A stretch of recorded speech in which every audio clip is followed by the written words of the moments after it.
The year was 1928 and Mickey Mouse had appeared on film. A legend was born.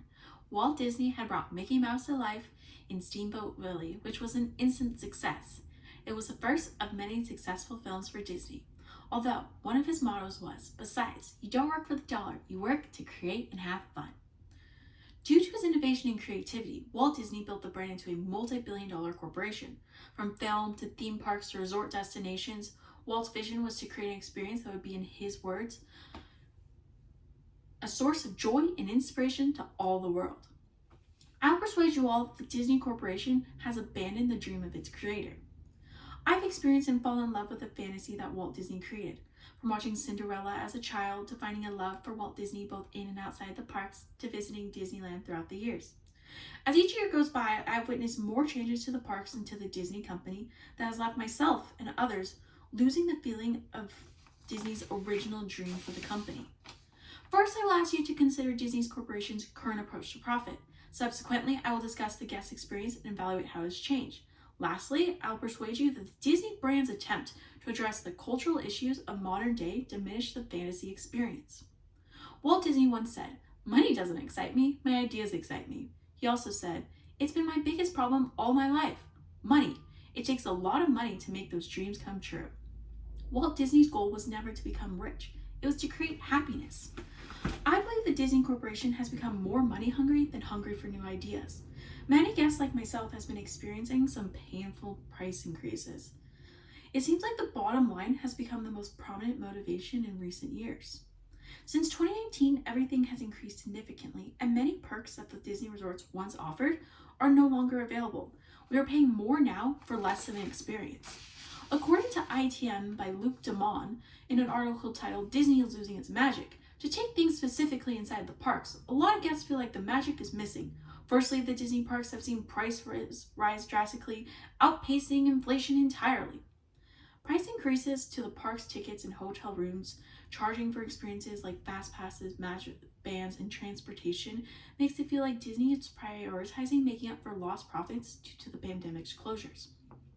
Simple things like having the items you purchase in the parks delivered to your resort hotel room or in-room dining were also gone. In all reality, these are such small things, but it's these things that made Disney special. Instead of nickel and diming their guests, they should be finding new innovative ways to boost their profit like they had in past years. Like when Walt had to come up with a new character so the business wouldn't go bankrupt, or when Eisner packaged the classic hits of Disney and made them available for home viewing. These ideas were an enormous success and generated a profit of over $100 million. We are now paying more for less of the magic. As a corporation, they need to get back to the original dream Walt had for the company. According to Walt, to keep an operation running like Disneyland, you have to pour it in there. Keep it staffed properly, never letting your personnel get sloppy, never let them be unfriendly. Disney at Work, in an article titled "Disney's 4 Keys to a Great Guest Experience," emphasized the heritage of what was then. Walt Disney Productions declared the importance of customer service. "We create happiness" was a service vision we put in place to suggest that no matter what your role was in the park, your job was to make the guests happy. The top priority of employees referred to as cast members because they are expected to pretend like they are always on stage is for guests to have the best experience possible.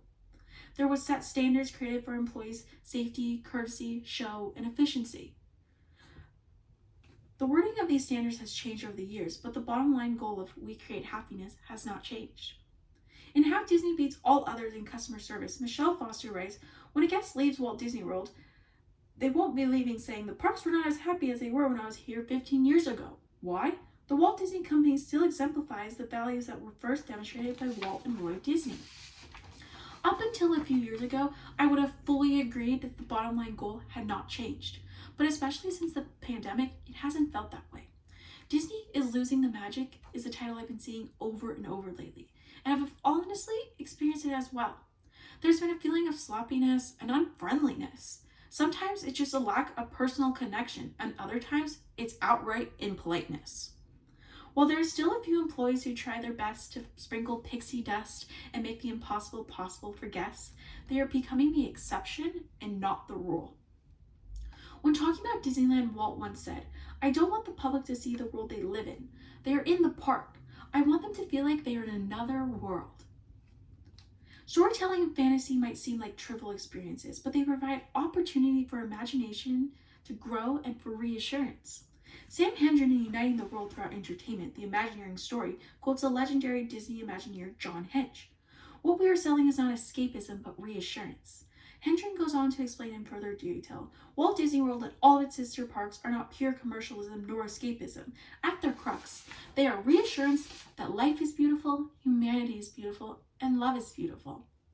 Since 1923, Disney has provided guests both fantasy of what could be and reassurance of what is good.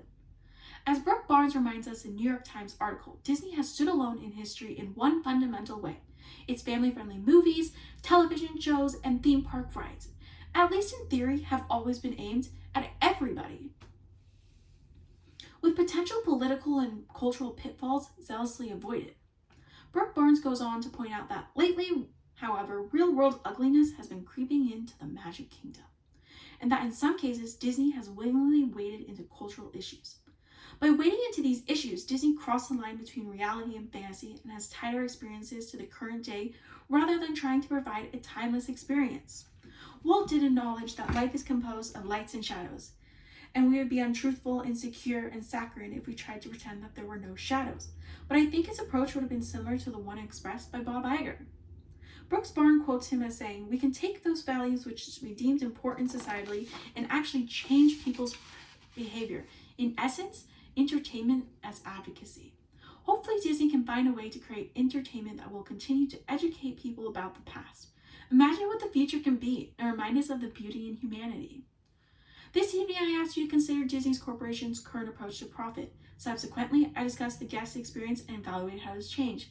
And lastly, I persuaded you that the Disney brand's attempt to address the cultural issues of modern day diminished the fantasy experience.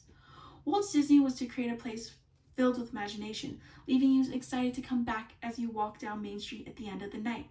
But many people are leaving with a feeling of disappointment. The Disney Corporation faces some difficult challenges as they continue moving forward and trying to create new things. As Walt said, everyone falls down. Getting back up is how you learn how to walk. Hopefully, they won't stay down for too long.